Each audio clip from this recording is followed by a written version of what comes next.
행크 헤네그라프가 쓴 예수님의 기도라는 책에 있습니다. 거기 보면 저자가 예수님의 기도, 흔히 말하는 주기도문이죠.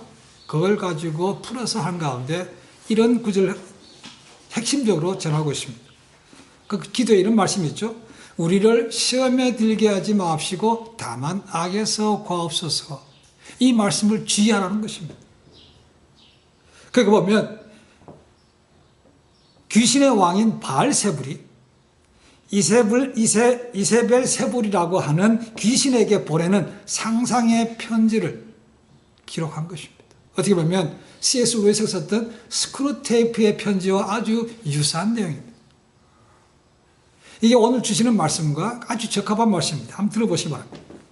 사랑하는 나의 이세벨세불에게 너의 사명은 저 복음주의자들의 지침서에 열게된 하나님의 전신갑주라 부르는 영적 무기들을 그들이 잃어버리도록 만드는 것이다. 그들이 우리 원수의 갑주를 잊기만 하면 우리가 패하고 그러지 않을 때는 우리가 승리한다는 사실을 기억하라. 내가 배워야 할 훌륭한 역사적인 교훈을 몇 가지 가르쳐 주겠다. 첫 인간 2명은 진리의 띠를 떨어뜨리는 순간 넘어졌어. 배움은 과일즙이 입술에서 마르기도 전에 하와는 사탄이 그렇게 하라고 했어요 라는 말만 반복했지. 의의 흉배가 다윗의 무릎 아래로 떨어지는데도 그리 오랜 시간이 걸리지 않았어. 그가 믿음의 방패를 내려놓는 순간 내 불화살을 더 이상 끌 수 없다는 걸 알았지. 사실 다윗이 구원의 투구를 쓰고 구원의 즐거움을 내게 회복시키시고라고 기도하지만 않았으면 역사의 한 획을 그을 수 있었는데, 그러나 목수의 아들이 나에게 해둘렸던 성령의 겁이라는 공격 무기가 진짜 위험한 거야. 무슨 일이 있어도 오늘날의 세대가 그를 본받지 못하게 해야 돼 라고 쓰고 있습니다. 이게 하나님의 전신갑주. 거기에 대해서 우리에게 얘기해 주겠다는 것입니다. 그들이 얼마나 무서워한다는 것을 우리에게 간접적으로 시사하고 있습니다. 우리는 매일매일 눈에 보이지 않지만 영적 전쟁을 싸우고 있습니다. 그리고 성경은 분명하게 우리 대적인 마귀의 존재에 대해서, 그리고 악한 영들에 대해서, 귀신들에 대해서 언급하고 있습니다. 그들은 눈에 보이지 않습니다. 그들은 비록 타락했지만 영적인 존재이기 때문에 우리보다 훨씬 더 교활하고 지혜와 능력도 가지고 있습니다. 그러니까 우리 힘만으로는 싸워서 이길 수가 없다는 거죠.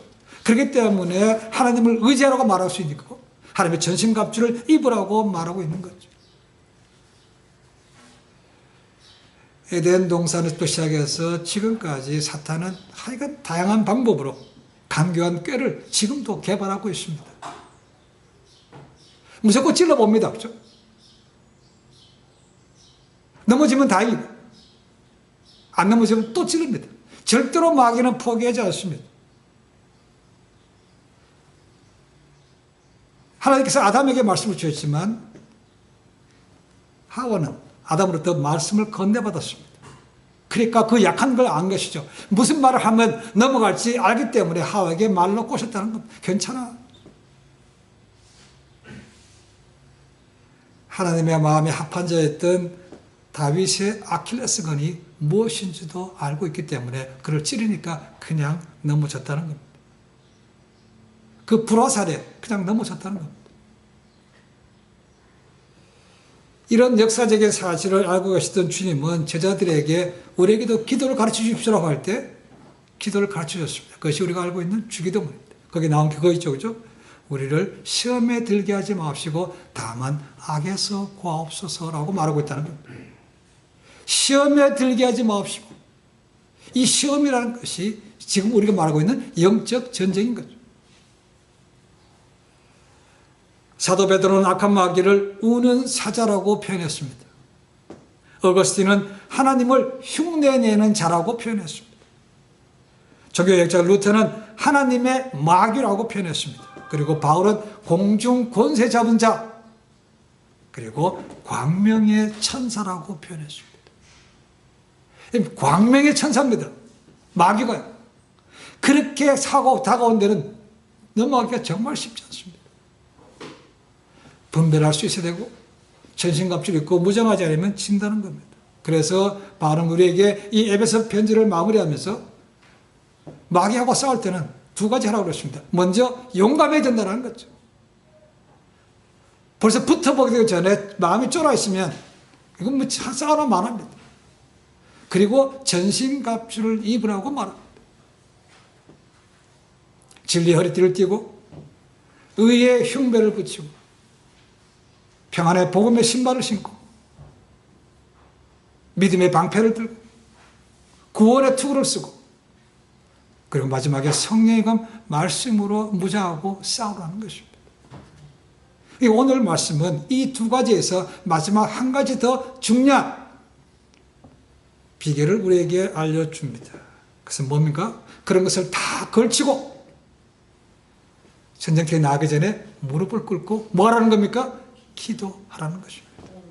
여러분, 오늘날 미국에서 고등학교든 대학교든 일반이든 모든 경기할 때 보셨습니까? 선수들이 모여서 헬멧 벗고 무릎 꿇고 기도하는 거 보셨습니까? 법적으로 하게 못하게 돼 있지만 합니다. 그 때문에 파이어 당해서 풋볼 코치도 있지만 나중에 법적으로 가서 다시 이겼습니다. 지금 세상은 그걸 무서운 걸 알기 때문에 못하게 막고 있다는 겁니다. 우리가 사는 미국도 그래요. 바울은 이 기도를 7번째 전신갑주, 무기라고 말하고 있지 않습니다. 따로 띄었습니다. 왜 그런가? 기도는 가장 신앙의 근본이기 때문에 그렇습니다. 신앙의 가장 중요한 것이기 때문에 이것은 무기가 아니고 일반적으로 그냥 해야 되는 것이라고 말하고 있는 거죠. 그래서 이 편지를 받는 에베소 교인들로 하여금 이 기도를 그냥 간단하게 뭐 무기 그런 것을 생각하지 말라는 것입니다. 우리는 기도 말하고 닳도록 듣습니다. 그죠? 기도해야 됩니다. 그런데 소홀히 할 때가 굉장히 많습니다. 기도는 아무리 강조해도 결코 지나치지 않습니다. 18절 말씀에 보면 이 우리말 성경에는 새 번역에는 모든이 한 번밖에 나오지 않지만 그 전에 있던 공동 번역에 보시면 모든란 말이 4번 나옵니다. 모든 경우에 모든 기도와 모든 간구로 모든 성도들 위해서 기도하라고 되어 있습니다. 모든 그럼 기도를 어떻게 합니까? 기도의 자세는 그렇게 중요하지 않습니다. 성경에 보면 서서 하는 것도 있고 무릎을 꿇고 하는 것도 있고 개인적인 기도가 있고 공중기도가 있고 통성으로 하는 것도 있고 잠잠하게 하는 것도 있습니다. 때로는 누워서 하는 것도 있습니다. 그도 안 하는 것보다 낫습니다. 중요한 것은 기도해야 된다는 사실입니다. 기도해야지 중요한 걸 알고 있는 것에 그치는 것이 아니고 실제로 시간을 내어서 기도하는 것이 중요하다는 것입니다. 어떻게 되는가? 무시로 기도하라고 되어 있습니다. always라고 되어 있습니다. 무시로. 때가 없다는 겁니다. 그렇다고 해서 그냥 아무것도 하지 말고 기도하고 있으라 그런 얘기는 아닙니다. 그죠? 삶의 순간순간에서 기도를 하라는 것입니다. 그러니까 삶 자체가 기도가 되면 가장 좋은 것이죠.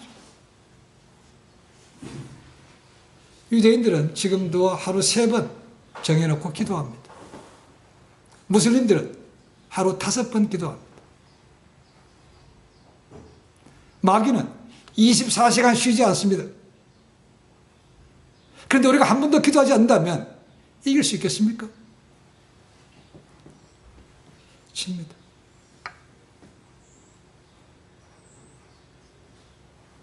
기독교 고전 가운데 하나인 철로역정, 존 번연이 쓴 것이 보면 거기에 기도의 중요성을 잘 말해주고 있습니다.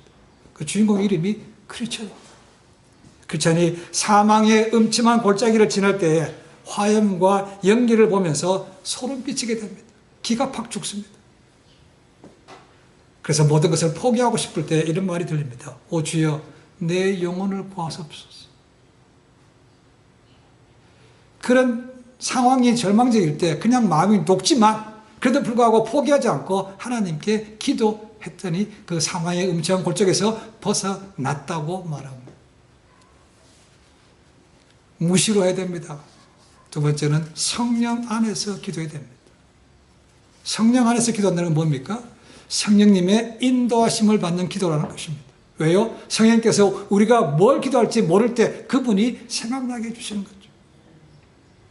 그래서 성령님에 따라 인도하심을 따라 구하는 기도가 맞는 것이죠. 그렇지 않으면 내가 하고 싶은 대로 할 수밖에 없다는 겁니다. 내가 하는 것을 내 뜻대로 하면서도 마치 우리는 포장해서 하나님께서 원하신 것처럼 할 때가 있다는 거죠. 그럴 때 성령님께 여쭤보십시오. 이것이 하나님께서 원하신 것이 맞습니까? 물어보십시오. 그리고 성경 말씀에도 나와 있습니까? 말씀에 반대되는 것은 결코 하나님의 뜻이 아닙니다. 그것이 성령님께서 기억하는 것입니다. 종교개혁을 일으켰던 루터에게 어느 날 학생들이 찾아와서 이렇게 질문했습니다. 선생님, 이 땅에 사는 동안 많은 전쟁과 유혹이 있는데 선생님은 사탄의 그런 마귀의 계획을 어떻게 이깁니까? 물었습니다. 그랬더니 루터가 이렇게 얘기했습니다. 사탄이 자주 내 마음의 문을 두드리면서 문을 열라고 소리칠 때가 있지. 그럴 때마다 내 마음에 계시는 예수님이 나가셔서 문을 열어주신다. 그리고 마귀가 다시 이렇게 묻습니다. 이 집에 루터가 살지요? 그럼 예수님께서 이렇게 말씀하십니다. 이 집에 전에는 루터가 살았는데 이제 루터가 이사가고 내가 삽니다. 그러면 다시는 마귀가 오지 않는다는 겁니다. 그렇게 해서 마귀의 계계를 승리한다는 겁니다. 이 말은 간단한 것처럼 보이지만 우리에게 시사하는 바가 큽니다. 과연 우리 마음의 주인이 누굽니까? 라는 거죠. 지금 루터는 자기의 삶을, 자기의 주권을 주님께 내드렸죠. 그러니까 주님이 주인 되셔서 내가 이 집의 주인인데 라고 대신 나가 설 수 있는 거죠. 근데 마귀가 문을 두드릴 때 여전히 내가 주권을 쥐고 있다면 본인이 나가야 되는 거죠. 그럼 거기에 넘어간다는 것입니다. 루터는 지금 그걸 우리에게 얘기하고 있는 거죠. 내 마음의 주인은 주님이라는 것입니다. 나는 주권을 내드렸다는 거죠. 그래서 그분이 문을 열기 때문에 마귀가 어쩔 수가 없다는 거죠. 누구라도 예수님을 구세주로 믿으면 주님께서 우리 마음에 계십니다. 물론 성령님이 계시지만 성령님께서 계시는 것이 곧 우리 주님께서 계시는 것과 같습니다. 가장 대표적인 구절이 갈라디아서 2장 20절입니다. 내가 그리스도와 함께 십자가에 못 박혔나니 그런즉 이제 내가 산 것이 아니요 오직 내 안에 예수께서 사신 것이라. 이제 내가 육체 가운데 사는 것은 나를 사랑하사 나를 위하여 자기 몸을 버리신 하나님의 아들을 믿는 믿음 안에서 사는 것이니라. 이 예배가 이런 것입니다. 주님이 내 안에, 내가 주님 안에라는 거예요. 주권을 내어드렸기 때문에 이 말씀이 가장 정확한 거죠. 루터도 그걸 알기 때문에 우리에게 그렇게 예의를 주고 있는 것입니다. 주권을 내어드려야만 성령 안에서 드리는 기도가 될 수 있는 겁니다. 그럼 우리가 살고 있는 이곳 영적으로 만만치 않습니다. CP의 원죄라고 하죠. 굉장히 영적으로 힘든 것입니다. 여러분, 이게 일어나는 크고 작은 일들에 대해서 이건 우연이라고 생각하지 마시고 이것이 우리의 치열한 영적 전쟁이라고 생각하시면 됩니다. 그걸 알고 있어야 된다는 것이죠. 우리 모두는 이미 예수님을 믿음을 통해서 이제는 더 이상 죄의 자녀가 아니요 주님의 자녀가 되었습니다. 우리가 원치 않아도 주님의 자녀가 되는 그 순간부터 우리는 마귀의 표적이 됐다는 것이죠. 그 마귀의 표적에서 벗어날 수가 없습니다. 사도 야고보는 얘기하죠. 너희가 마귀의 적이 됐다고 해서 쫄지 말라는 것입니다. 어떻게 보면 지난주에 말씀드렸지만 이렇게 합니다. 마귀를 대적하라. 그러면 너희를 피하리라. 하나님을 가까이 하라. 그러면 너희를 가까이 하시리라. 우리가 하나님 앞에 한 걸음 가까이 다가가면 하나님 우리에게 두 걸음 가까이 다가오신다고 말합니다. 대적하면 하나님이 가까우시기 때문에 능히 싸워서 이길 수 있다고 사도 야고보가 말하고 있는 거죠. 사도 바울은 영적 전쟁을 해야 될 성도가 드려야 될 기도 제목을 구체적으로 말합니다. 세 번째는 중보 기도입니다. 중보. 성도 자신을 위해서 기도하는 것은 물론이고 나를 위해서도 기도해 달라고 부탁하고 있다는 것입니다. 이 기도는 개인적이기도 하지만 또한 공동체적이기도 합니다. 그러니까 우리의 기도가 더 넓어져야 된다는 것을 얘기하고 있습니다. 지난주 제가 믿음의 방패를 말씀드렸습니다. 로마인들이 가지고 다니는 큰 방패, 그리고 작은 방패가 있죠. 그죠? 작은 방패는 근접전에서 싸울 때 쓰는 것이고 가벼우니까. 보통 대회를 갖춰서 할 때는 큰 방패, 전신을 가릴 수 있는 방패를 가지고 다녔습니다. 이 방패는 혼자 쓸 때도 상하지만 여러분 영화 같은 거 보셨는지 모르겠습니다. 전쟁터에서 불화살이 날아올 때는 어떻게 합니까? 대열이 전부 다 모입니다. 그리고 갖다 붙입니다. 쫙 무릎 꿇고 붙이고 그 위를 덮습니다. 그죠? 그래서 화살이 들어오지 못하게 하는 거죠. 기도 지금 바로 얘기하는 그겁니다. 개인적이기도 하지만 공동체적이다. 교회를 위해서, 영적인 리더를 위해서 기도하는 것이 마땅하다고 부탁하고 있는 것이죠. 우리에게는 동력자, 코워커가 필요합니다. 당연히 기도에도 코워커가 필요한 것이죠. 혹시 럭비 보신 분 계신지 모르겠습니다. 그 덩치 큰 사람들이 스크럼을 짭니다. 그죠? 그래서 서로가 가운데 공을 놓고 서로 뺏기 위해서 스크럼 짜서 균형을 맞춥니다.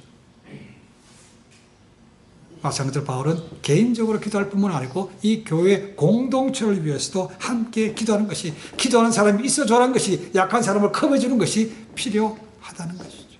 그래서 개인적이기도 하지만 또한 공동체적이라고 말씀드리는 이유가 바로 거기에 있습니다. 그래서 대부분의 분들은 기도한다고 생각합니다. 자기 자신을 위해서. 그래 이제는 좀 더 성숙하게 되려면 우리 약한 지체들을 위해서 기도하는 것이 필요하고 무엇보다도 영적인 리더들을 위해서 기도하라고 표현하고 있습니다. 왜냐하면 마귀는 늘 리더를 노리기 때문에 그렇습니다. 가정을 노리는 것이고 교회의 영적인 리더들을 노리기 때문에 그래서 우리를 위해서 기도해 달라고 부탁하는 것이죠. 그러면 바울이 에베소 교인들에게 뭘 부탁하고 있습니까? 내가 좀 넉넉한 삶을 살게 해달라고 기도하고 있습니까? 부탁합니까? 아니면 내 삶에 내 어려움이 없게 해달라고 기도 부탁하고 있습니까? 아닙니다. 바울 그걸 알고 있습니다. 뭐라고 합니까? 내가 복음의 비밀을 담대하게 전할 수 있도록 기도해 달라는 것입니다. 입을 열어 복음 전할 수 있도록, 환난이 오더라도 복음만큼은 전할 수 있도록 기도해 달라고 부탁하고 있는 것이죠. 그럼 복음을 전함에 있어서 중요한 것은 그 사람의 재능이라든가 그 사람의 언변, 말솜씨가 중요한 것이 아닙니다. 가장 중요한 것은 부름받은 소명인 것이고 그리고 복음에 대한 확신이 중요한 것이죠. 내가 복음을 부끄러워하지 아니하노니, 부끄러워하면 못하는 거죠. 바로 지금 그걸 위해서 기도해달라고 되어 있습니다.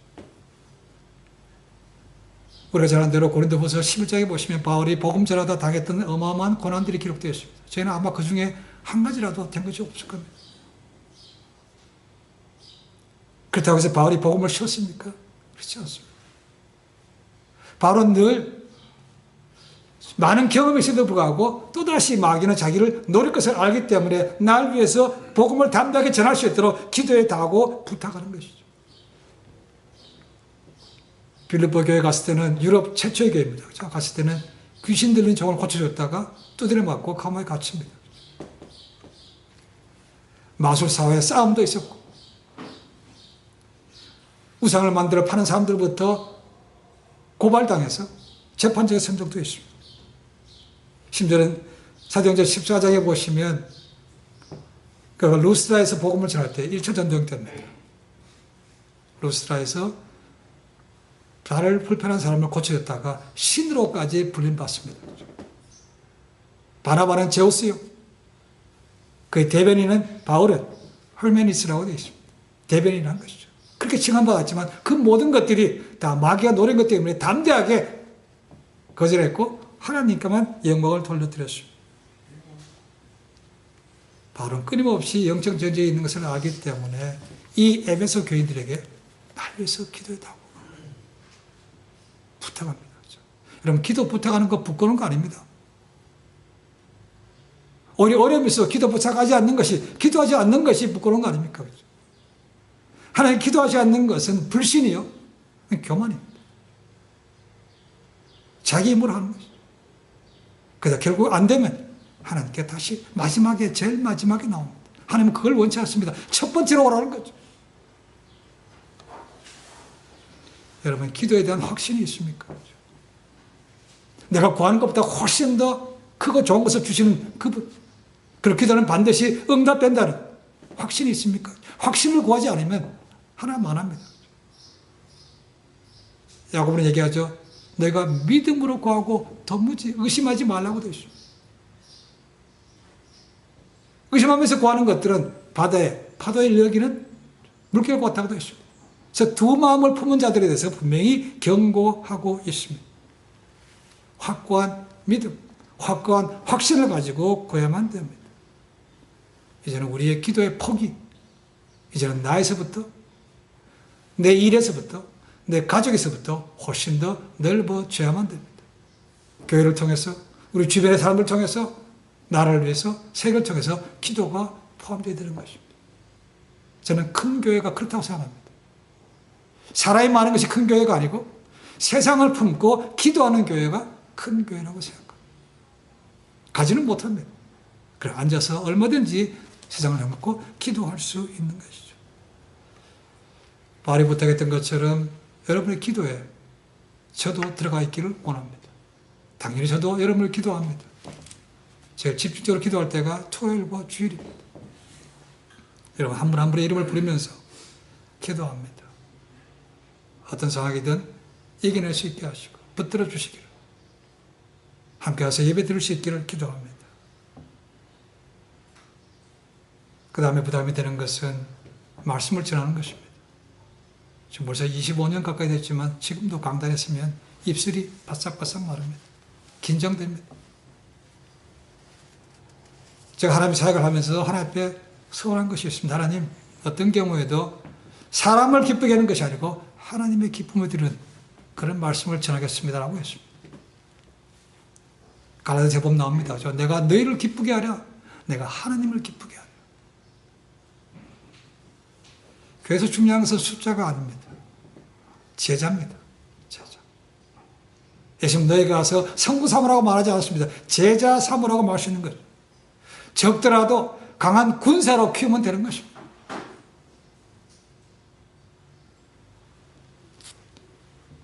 진리의 허리띠, 이걸 띠고 전해야만 됩니다. 다른 마음이 약해질 때도 있습니다. 그러나 진리의 말씀을 담대하게 선포하기를 위해서 기도해 주시면 좋겠습니다. 물론 공부도 해야 됩니다. 내 개인적인 생각에 휩싸여서 진리의 말씀을, 하나님의 뜻을 왜곡시키는 것은 당연히 안 되는 것이죠. 사람들의 비위를 맞추는 말씀은 영혼을 깨우는 것이 아니고 영혼을 잠재우게 됩니다. 교회가 망하는 길입니다. 이미 오래전부터 한국 교단에서 복음이 사라졌다고 말합니다. 죄에 대한 말씀도 사라지고 있다고 말합니다. 강단에서 말씀이 회복되지 않으면 안 되기 때문에 바울이 담대히 내가 복음을 전할 수 있도록 기도해 주는 것처럼 저를 위해서도 하나님의 말씀을 담대히, 사람이 아니고 하나님을 기쁘게 된 말씀을 전할 수 있도록 기도해 주시기를 부탁을 드립니다. 바울뿐만 아니고 사도들도 복음을 전하면서 많은 협박을 받았습니다. 사도행전 보면 나옵니다. 성령으로 충만했을 때 복음을 전하고 많은 사람들이 주님께로 돌아왔습니다. 그러니까 공회원들이 그들을 잡아 가두고 이제 죽이려고 합니다.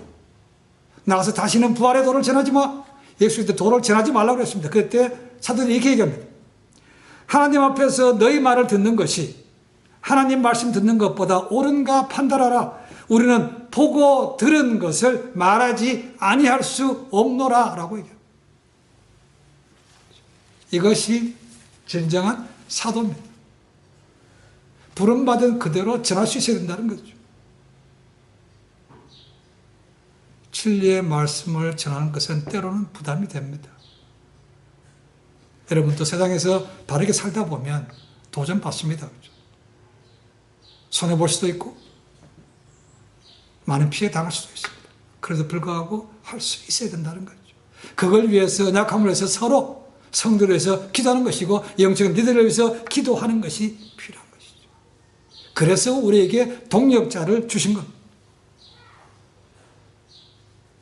지금도 아침 그리고 오후에 카톡을 해서 말씀을 보냅니다. 한국, 타주, 다른 곳으로 보냅니다. 다 주님 안에서 사역하면서 만났던 분들입니다. 제가 키우는 제자들도 있고 만났던 사역자들도 있습니다. 그들도 스스럼없이 저에게 기도 부탁합니다. 매일은 아니지만 그들도 생각나면서 말씀을 대할 때마다 저에게 문자도 보내고 기도도 하신다고.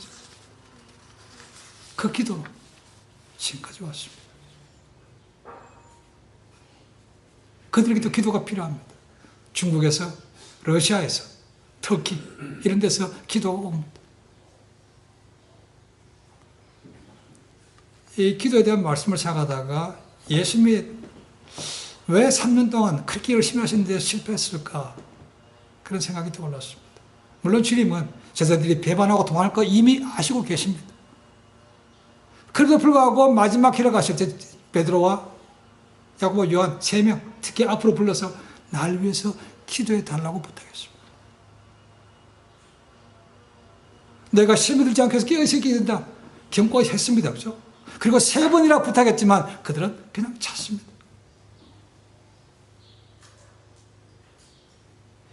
예수님은 처절하게 고통 가운데 있었음에도 불구하고 그들에게 부탁했는데 그들은 그냥 매정하게 하지 않았다는 겁니다. 어쩌면 예수님께서 기도에 동력자가 없었기 때문에 살기 힘드신 것은 아닌지. 그 마지막 순간에까지 그렇게 간곡하게 부탁했는데도 불구하고 듣지 않았다는 겁니다. 그 얼마나 힘들었겠습니까? 얼마나 가슴이 아팠겠습니까? 우리 생각하면 다 아시면서 뭐 얘기할 수 있지만 아심에도 불구하고 얘기하셨다는 겁니다. 제자들 가운데 특히 3명 베드로와 야고보, 요한 근데도 안 했다는 겁니다. 근데도 안 했어요. 어쩌면 그 제자들의 모습이 베드로와 야고보, 요한의 모습이 오늘날 우리의 모습은 아닌지. 필요할 때는 막 거창하게 뭐 합니다. 그렇죠? 그러나 주님이 필요하실 때는, 주님이 부르실 때는 그냥 입 싹 닫고 딴 길로 가는 것은 아니지. 바울은 우리의 연약함을 알기 때문에 믿음의 사람들을 만나게 하셨습니다. 그렇죠? 혼자서는 못합니다. 혼자서는 제한되는 게 많죠. 그렇죠? 바울에게도 마찬가지입니다. 바울에게 많은 동역자들이 있습니다. 그렇죠? 빌립보 교회에서는 루디아라고 말하는 비즈니스 우먼이 있습니다. 로마 교회에는 베베라고 하는 여자 집사가 있습니다. 그리고 이 바울의 편지를 가지고 갔던 두기고, 더디오, 에바브로디도 이런 사람들이 있습니다. 그리고 바울을 위해서 목숨까지 내놓을 수 있었던 브리스길라와 아굴라 부부도 있습니다. 그래서 빌립보 교회는 바울의 모든 성교비와 개인적인 필요를 그들이 채워줬습니다. 그래서 어디 가든지 바울은 복음을 전하기에 부족함이 없었고 더 어려울 때 예루살렘 본교회에게 구제 헌금도 보내게 됩니다. 이것이 기도의 연합으로 성도의 연합으로 이루어졌기 때문에 그렇습니다. 바울은 이방인들에게 사도를 복음을 전하라고 부름받았지만 본교회, 예루살렘 교회, 유대인들과의 그 교량 역할, 다리 역할을 결코 포기하지 않았습니다. 예루살렘 교회가 가장 주된 교회이기 때문에 그 교회가 어려울 때 가서 펀드레이징 했다는 겁니다.